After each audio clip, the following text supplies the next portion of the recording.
Hey guys, Ash here from C4E Tech, and if you've seen our 2018 C4E Awards, you'd know that the Poco F1 did really well. Now since my original review, a few things have changed. The MIUI version, the Android version, hell, even the price itself. Now I've been using this F1 as my primary for about 10 days now, and what better way to kick off 2019 than to take a second look at the Poco F1. So let's get to it.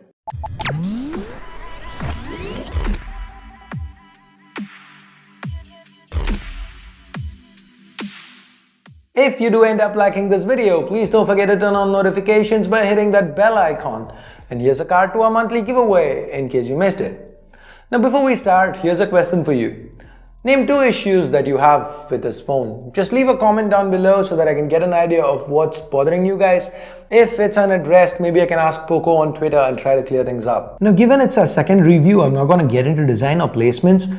For that, here's a card to our OG review. Now what I do want to point out is how this design has aged. Now though I've only been using it for about 10 days, give or take. It's been out in the office, we've used it for other things, it's been handled by the team for months. Now classy finishes for plastic backs look nice, but I'm happy Poco didn't go that route. The matte finish here, at least with this red variant, it's almost fingerprint and smudge free all the time. The armored edition has fared very well here too. Plastic is supposed to scratch, but with mild maintenance, that is leaving a case on at most times, not all the time, but most of the times, but with that kind of mild maintenance, the back has remained pristine. The phone still doesn't feel very premium in hand, but it's been quite practical. Now one minor gripe I've had is with this included case. It just doesn't feel like a great fit. I feel the phone's gonna pop out when I'm on a call. It's a minor gripe, but still thought it's worth mentioning.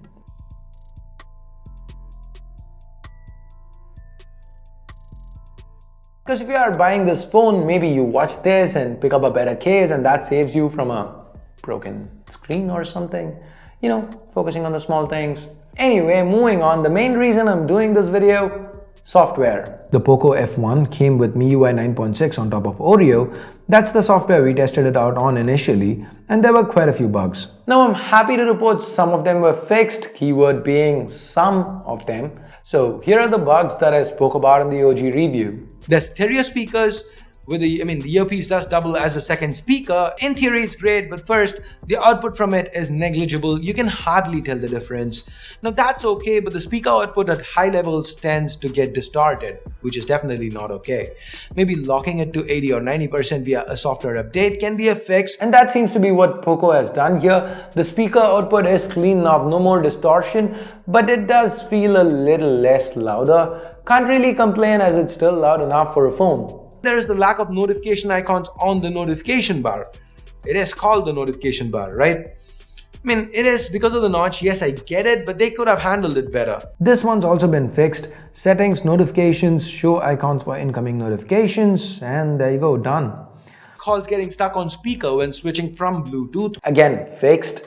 Didn't experience it anymore. We've already seen the stuff missing with the camera. Here I was talking about the lack of 4K 60 and super slow-mo, and that's still not added, though we've seen Poco confirm 4K 60 at least.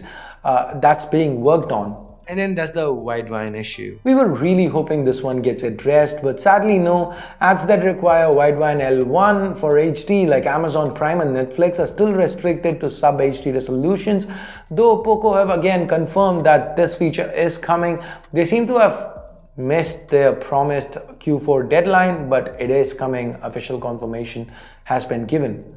A new bug did seem to pop up though. When in a game, at times the WhatsApp notification doesn't really pop up with a message, as in I'd only get an empty bubble. It didn't happen all the time, so I'm not sure if we'd end up getting it on camera. I did try to take a screenshot when it happened, and both times it said screenshot unavailable, which is another bug by itself.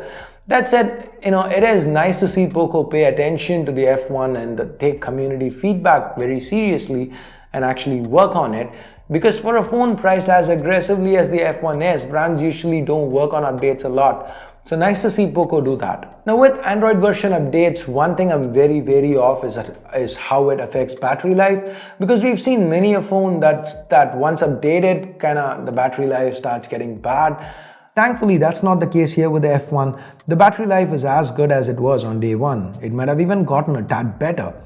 Now the rest of the stuff, some people have complained about touch response, screen bleeding, but these aren't issues either of our units experienced. So I'm not able to comment on how that's changed with updates. Of course, if you have screen bleed issues, updates aren't going to do much. But if you are facing issues with touch response, updates could have fixed it. So have you faced either issue? Do let me know in the comments below. So now before we get to pricing, let's take a minute to talk about the ad issues. Now I'm happy to report that on the Poco F1 at least MIUI hasn't been really monetized. I've used the app lock, there's nothing there, there's nothing in the settings menu, so ads not really a problem here. The UI has been clean. J Money did say in the past that the Poco F1 wasn't gonna get ads, so that's a good thing, promising to see. Now with all that said, let's now talk pricing. At 21,000 rupees, the Poco F1 was a killer deal when it launched. Surprisingly, Poco has dropped the pricing even further. The F1 now starts at 20,000 rupees. At this price, it's even more of a killer than when it launched. Now, does it have issues? Yep, like every phone on the market, it does have its own fair share. But the Poco team's constant bug fixes and outright commitment to fix certain things like 4K 60 and Whiteline leave me hopeful.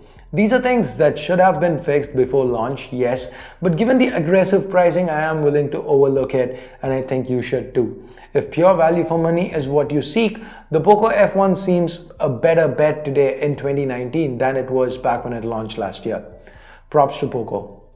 So there you go, my 2 cents on the F1 months after the launch. What do you think? Do you agree with my thoughts here? Have you faced any of these issues yourself? Let me know in the comments below. And with that, we get to the end of this video. Thumbs up, thumbs down based on what you felt about it. Subscribe and turn on notifications by hitting that bell icon if you haven't yet. Share this video with friends and family if you can. Thanks a lot for watching. Till next time, my name's Ash. You've been watching C4 Retech, and I'm signing off for now. You guys have a great day. Bye-bye.